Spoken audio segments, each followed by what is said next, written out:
What's up? It's Ross, and I'm back. And this is the second edition of my March wrap-up. This will be the second of three. The third one will be a little shorter. But this one I am going to plow through because I think I have 13 records here. And these are all the rest of the LPs that I got this month that weren't flea markets or gifts. And there's a lot. So, let's settle in. First off, definitely one of my favorite albums of the year. Advent, Pain and Suffering. This EP holds more weight than most people could stand. I fucking adore this band and this album. I love this white with the pinkish purple splatter in the center. This is most definitely some of the hardest, heaviest, and raddest music I've heard this year so far. I fucking love it. I will leave a link to my review of this album in the box down below. But fucking A, Advent, Pain and Suffering. Sorry, I'm trying to plow through these as fast as possible. And if the vinyl is just black, then I'm probably not gonna take it out. You get it. Next up, and I'm going alphabetical order, is AFI's self-titled album, also known as the Blood album. This album is fucking dope. I haven't listened to a lot of AFI since Sing the Sorrow, but this brings me right the fuck back to Sing the Sorrow. These are phenomenal tracks, and I love this album. I can't tell you how many times I've listened to it. It's super solid. Davey sounds phenomenal, and I got the transparent red with the black swirl. I know the variants are named after blood types, but I'm not 100% sure which is which. So, yeah, I'll just stick to calling it red with black smoke. Like I said, straight up, fantastic album. I absolutely love AFI. I love this record. Super fucking cool. So glad that this album lived up to my expectations. Next up, I'm going to do these two together.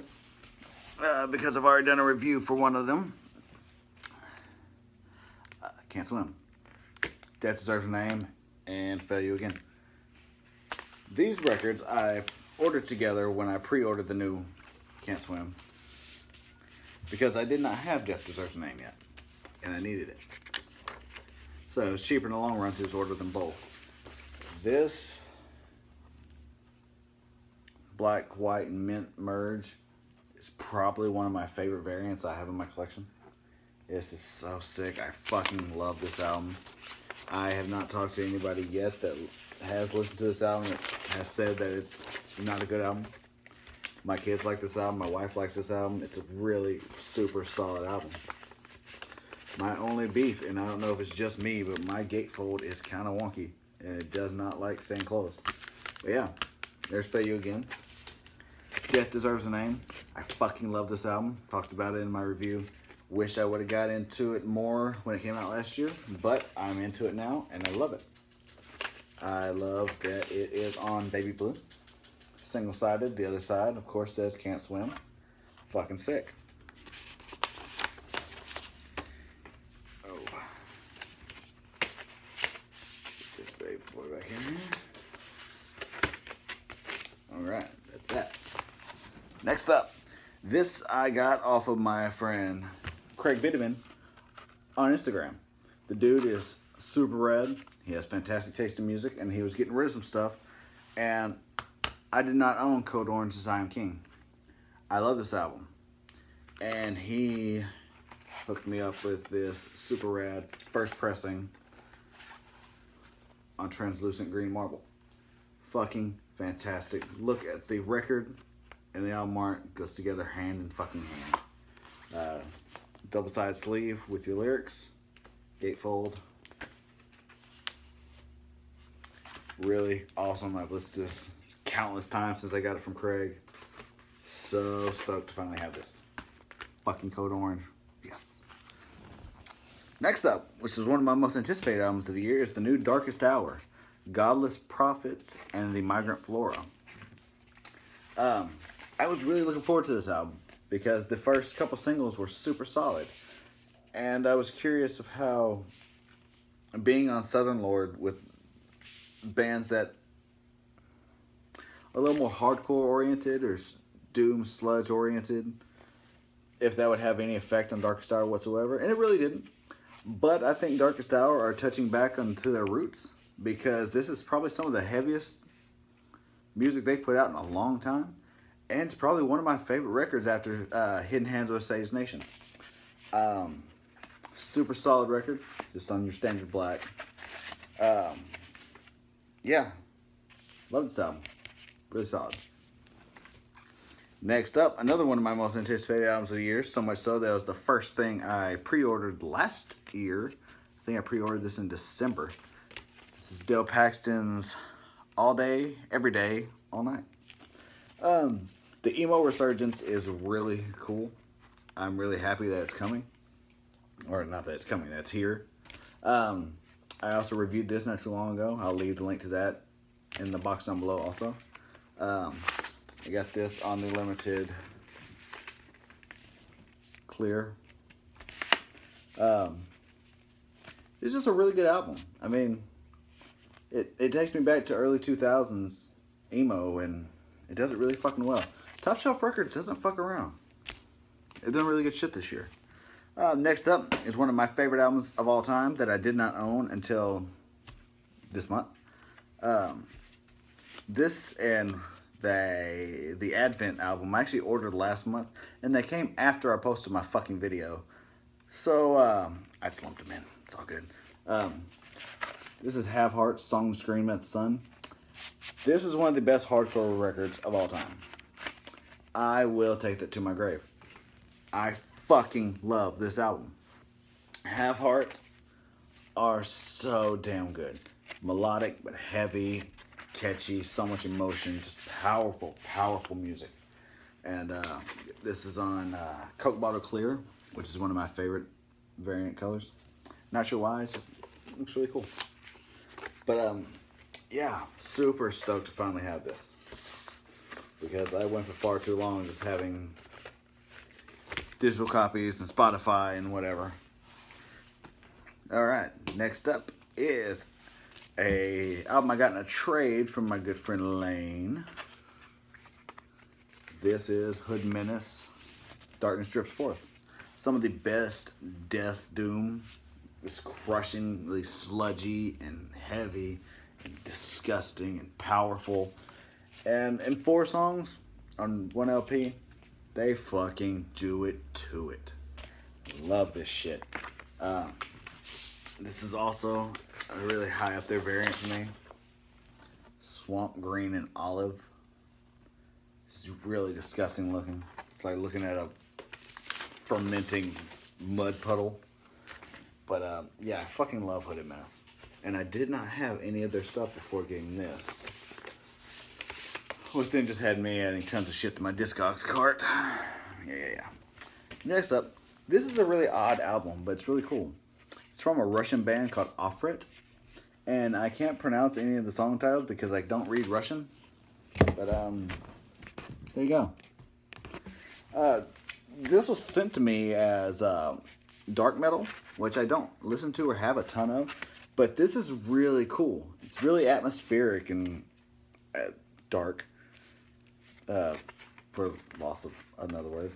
But it's a really cool album. It's different. And it's powerful though. It's got a lot of oomph to it. And it's really cool, like brick red with some black smoke in it. Yeah, it's really cool. I love the label. Yeah, it's a really solid album too. I'm pretty stoked about it. I haven't listened to it as much as I would like to, but that's going to change soon. From Warg Records. Pretty dope. Next up, another album I was really stoked about this year. Below the House from Planning for Burial. The Flenser is a really strange label. They put out really odd stuff, but it's always really interesting. And even the stuff they put out this year alone, this and the new Brave Young and Trevor DeBraw's new record, it's all really odd, but super, super insanely killer. If you like just dark, shoegazy, just angsty music in your life, Below the House is what you need in your life. I fucking love this album. It's just a really super solid album. The insert's pretty cool too. B-side, you got your lyrics and all that. But yeah, really super solid album. Up next is one of my favorite releases of the year, and it's not heavy whatsoever. It is Process by Sampha. Holy shit. Alright, let me break this down. I don't listen to a ton of new R&B just because a lot of it bores me. Frank Ocean, I love. He's had a really good album out last year, Blonde. But I don't look for or listen to a ton of new R&B. When I saw people start posting about this album on my Instagram, I knew I had to check it out because these are people I trust with their musical taste. And holy shit. I have listened to this album so many times since getting it. I'm just blown away by this album. There's not a bad song on it. And my current jam, and probably the most emotional song of 2017, is No One Knows Me Like the Piano. Holy fuck, that song will break your heart. On the inside, the whole album is about his mom passing. And so on the inside, of course, you have a picture of him and his mother. And on the B-side, you have the lyrics. But, man, I was expecting to like this album, but I straight up love this album. And I want as many people to check it out as humanly possible. It's great. Love it. And finally, this is the second album I got in my trade with Lane. It's Tombs, on Empire's Fall. I've always loved Tombs. They are a really complicated band to classify because it's kind of black metal-ish, kind of post-rock-ish, kind of post-metal-ish. They're really hard to pin down. So much so that I think they've only recently gotten onto Encyclopedia Metallum. Yeah. All Empire's Fall is a super solid album. 5 tracks. Insane madness. And, yeah. Tombs are always great. Hey, I just noticed that. That's pretty rough. It's on your standard black, but really cool insert. Yeah. Props to Lane for hooking me up with this and that Hoodminnis. I think that's it for this episode. The third and final volume of this will be the 7 inches I've got this month, so it'll be a relatively shorter join. But yeah, as always, thanks for watching. Keep your eyes to the sky.